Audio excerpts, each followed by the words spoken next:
Hello friends, The Matrix is turning 20, yet Keanu Reeves somehow still looks younger than all of us. Pretty sure he's a warlock. The Wachowskis' film broke new ground with its innovative action sequences and taught a new generation of teenagers the word nihilism. Seriously, this movie's tagline could have been, "You don't get it, Dad." Yes, The Matrix started a revolution, but did Hollywood take away the wrong lessons from the film? This week on Heat Vision Breakdown, we look at the complicated legacy of the lauded sci-fi action classic. And no, before you say it, I'm not gonna say whoa, or I know kung fu, or anything like that. What about there is no spoon?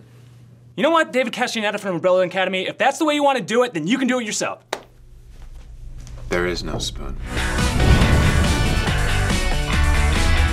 Back in the early 90s, the Wachowskis were just aspiring filmmakers who no one knew would change the cinematic landscape. They sold a script for 1995's Assassins for $1 million, and then watched in horror as the Antonio Banderas Sylvester Stallone movie was rewritten into something the siblings didn't recognize. They then wrote and directed the indie horror movie Bound, which became a modest success, but all along they were dreaming of The Matrix. The Matrix launched a cinematic landscape without limits. Originally conceived as a comic, the plot drew inspiration from Japanese anime such as Ghost in the Shell, the works of sci-fi maestro Philip K. Dick, and the undergrad philosophy course that made your brother Steve so insufferable during Christmas break. We get it, you read Nietzsche.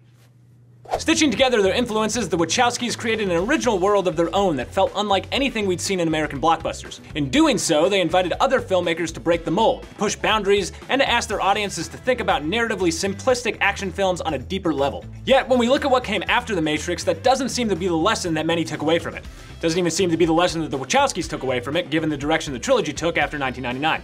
Rather than deep questions about the nature of reality, the most persistent vestiges of The Matrix's influence are black leather costumes, gunfights, and bullet time. Movies like Christian Bale's Equilibrium, about a society where emotions have been made illegal, I guess they don't have Twitter, tried to have a message but didn't totally nail it, while other movies didn't even bother with a pseudo-deep message but did ape The Matrix's style with slow-mo gunfights, rotating cameras, and heroes who wear trench coats and sunglasses indoors. Even video games such as Max Payne, f.e.a.r, and Tiger Woods' PGA Tour 2004, oh yeah, ripped off bullet time. But if you think that Tiger Jack in The Matrix was the weirdest thing that happened, then clearly you've forgotten that The Gap used the combined powers of swing music and bullet time to hawk their khaki in the late 90s. Jump jiving, when you gotta jump jiving. To be fair, it's hard to blame imitators for trying to cash in on The Matrix's success. That's a tongue twister. The film essentially encapsulated the time period it was released in. Y2K had given rise to renewed fears of a tech-powered apocalypse. Late 90s acts such as Rob Zombie, Marilyn Manson, and Rage Against the Machine, all part of The Matrix's soundtrack,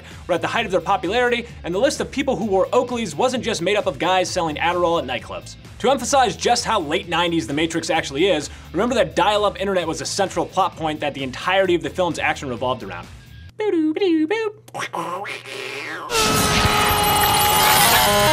None of this is bad, per se. While some great genre films such as Alien and The Dark Knight feel timeless and as if they could be made during any time period, others such as The Warriors or The Terminator or even The Matrix capture the feeling of their current moment and reflect a society's hopes and fears on the big screen. The Matrix is a snapshot of the zeitgeist and anxieties of the 1990s. We were all worried about new technology like the rise of the internet and cloning sheep.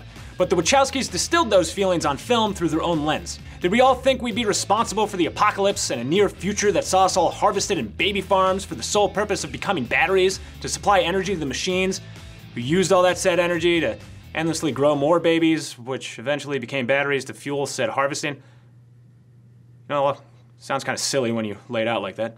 Regardless of some of the dated aspects of the script, try playing a drinking game every time someone says the one, and you'll end up like Leslie Mann in The 40-Year-Old Virgin. What is this? The judge recommended I get one. The Wachowskis were incredibly ambitious in their filmmaking for The Matrix. Take bullet time, for example. It took 2 years and $750,000 to complete. They believed they could pull it off, however, despite this literally being how they described it in the script. His gun booms as we enter the liquid space of bullet time. Is that it? Seriously? Okay, sure, it's rough, but the seeds were there. And what the Wachowskis were able to actually put on screen was mind-blowing for the time and staggeringly influential for filmmaking for the next decade. The Matrix has had dark connotations. Politicians at the time blamed it in part for the mass shooting at Columbine High School, which occurred weeks after the film's opening.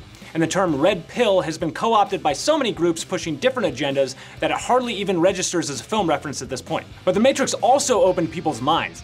And that's a testament to the Wachowskis. It sounds like a joke, but some scientists seriously have considered the possibility that we're all living in a fabricated reality. Even Elon Musk has said there's only a 1 in billions chance that we aren't living in a simulation. And that guy invented PayPal, so he knows what he's talking about. I've had so many simulation discussions, it's crazy. Okay. Big budget action films can often feel derivative, both in their plotting and actual action sequences. And standouts in the genre are rarer than you might think. The Matrix's bullet time, The Raid or John Wick's choreography, The French Connection's car chase, Fury Road's insane practical effects and stunts. All these moments and innovations propel the genre forward, but it's important to understand why. It is not simply the spectacle that was put on the screen by the filmmaker, it was the innovation and creativity to create something new and entirely unexpected that makes them classics. It also helps if you have a literal immortal being like Keanu Reeves as your star. So what do you guys think? What's the legacy of The Matrix? Let us know in the comments right down there. Don't forget to subscribe and join us here every Friday morning for new episodes of Heat Vision Breakdown. Hey, David left this ice cream for you. Oh, that's nice. There's no spoon. You said it. Ah, Castaneda!